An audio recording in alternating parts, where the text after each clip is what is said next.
LIC music purchase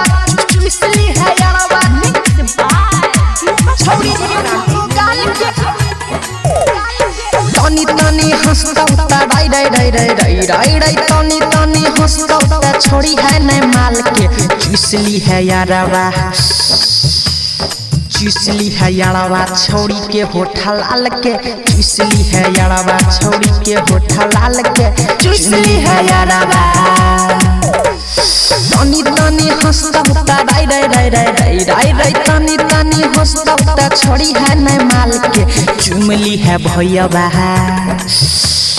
चुमली है भैयावा छोड़ी के दोनों गाल के चुमली है भैयावा छोड़ी के गोरे गाल के चुमली है यारवा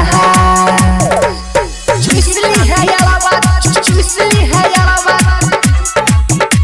छोड़ी के दोनों गाल के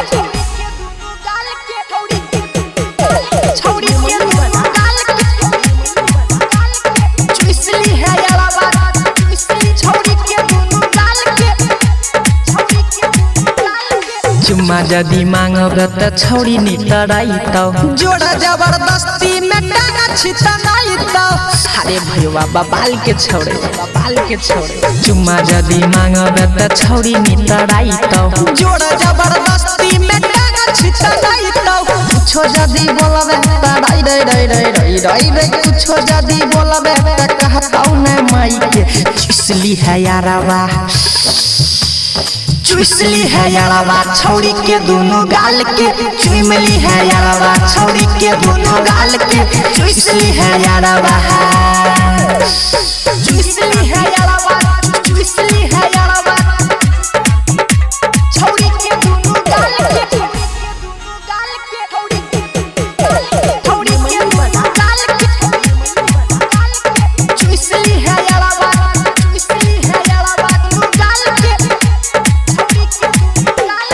किशोर अमित जी के छिए इहो माल रे चांद ऐसन चेहरा लागल छै बाबाल रे चांद ऐसन चेहरा लागल छै बाबाल रे दीपक गुंजन के छिए इहो माल रे चांद ऐसन चेहरा लागल छै बाबाल रे जेके जिगर खाइर दे तो राई राई राई राई राई राई राई जेके जिगर खाइर दे तो पूरा धमाल रे छोड़ी है न यारवा